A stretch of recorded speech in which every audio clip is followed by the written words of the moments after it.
Our today's audio column is Gaza Plan at Risk Again, written by senior writer and diplomat Dr. Maleeha Lodhi.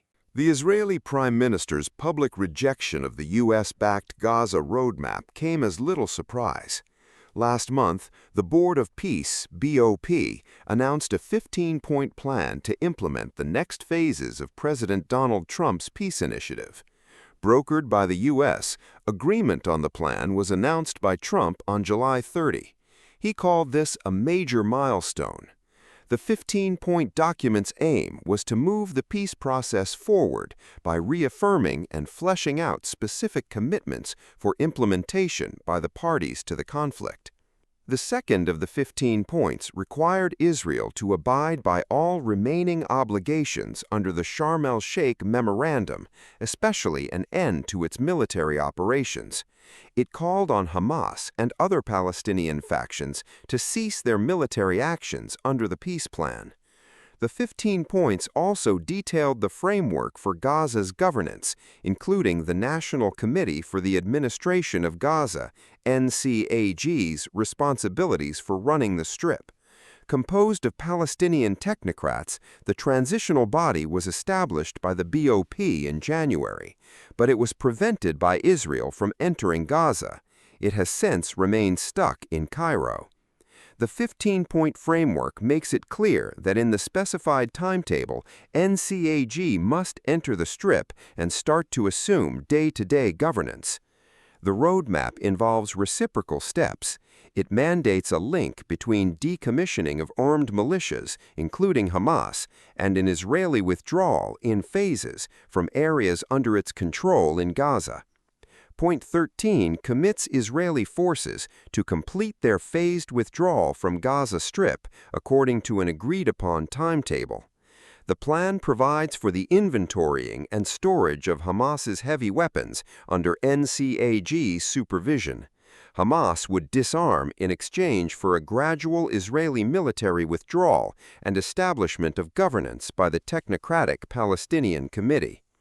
Rejecting the plan, Benjamin Netanyahu declared his country's troops will not withdraw until Hamas is genuinely disarmed. The Israeli leader's wholesale rejection of the 15-point plan threatens to derail the peace process altogether. It makes the ceasefire's fate uncertain and pushes it to the brink of collapse. For its part, Hamas agreed to the plan, with the BOP announcing on July 31 that the resistance group had consented to disarm. Hamas said it would surrender its weapons in stages. After Israel's rejection of the plan, Hamas reiterated its commitment to it, while urging the BOP and mediators to prevent ceasefire violations. Several Western analysts attribute Netanyahu's opposition to the plan to electoral politics, with general elections due in 2 months. The Oct 27 poll poses a major challenge for Israel's longest-serving prime minister, whose declining public support places his political future in jeopardy. But elections alone do not explain Netanyahu's rejection. Israel was never really committed to the Trump plan, despite signing on to the Sharm el-Sheikh agreement. Netanyahu has since done everything to block its implementation. Several of Israel's actions testify to that. It has conducted almost daily military strikes on Gaza, defying the ceasefire brokered by the U.S. last October. Over 1,000 Palestinians have been killed since the ceasefire came into effect. Israel also intensified its bombings of Gaza after announcement of the 15-point plan. It has seized control of over 70% of the Strip and deepened its occupation. Israeli defense officials vowed their forces would indefinitely remain in so-called security zones in Gaza, with no timetable for withdrawal. Netanyahu also did not allow the 13-member Palestinian NCAG to enter Gaza. Israel has carried out deadly military raids into the West Bank, along with its de facto annexation, and engaged in ethnic cleansing of the Bedouin and herding communities. A senior UN official warned the West Bank was at breaking point. But Washington had nothing to say on these actions. Only a single incident of Israeli settler violence prompted a rare rebuke from the U.S. envoy. Israel's military assaults on Lebanon and occupation of its southern areas also showed Tel Aviv's aggressive designs and lack of interest in a truce. So far, there is silence from Washington over Netanyahu's rejection of the Gaza Plan.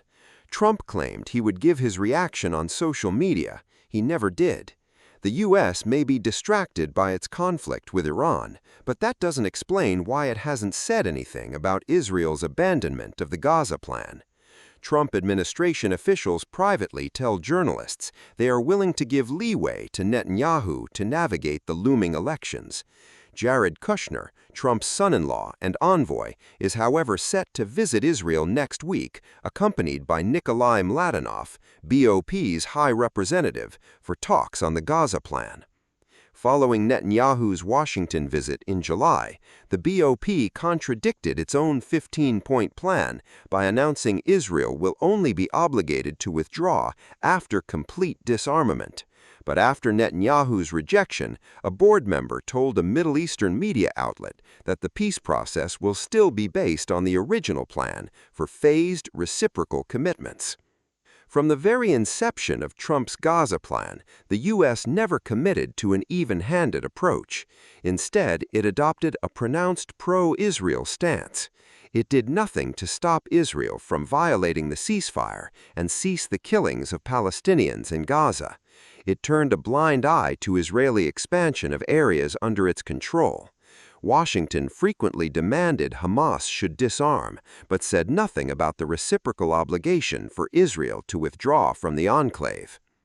Vice President J.D. Vance occasionally criticized Israel for its stance, but this did not change the heavy influence of the Israeli lobby on the Trump administration's Middle East decisions. This continues to be the case despite Israel's plummeting standing among the majority of Americans. A new book, Israel's Lobby, describes it as the most powerful foreign policy lobby that has for decades held America in its grip.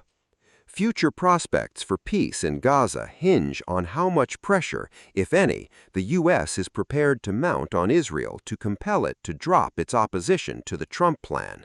If it is unable or unwilling to do this, and the tail wags the dog, then it won't just be Israel that will sabotage the plan. The U.S. will end up defeating its own peace initiative. Thank you for watching. If you like the video, do like, share, and subscribe.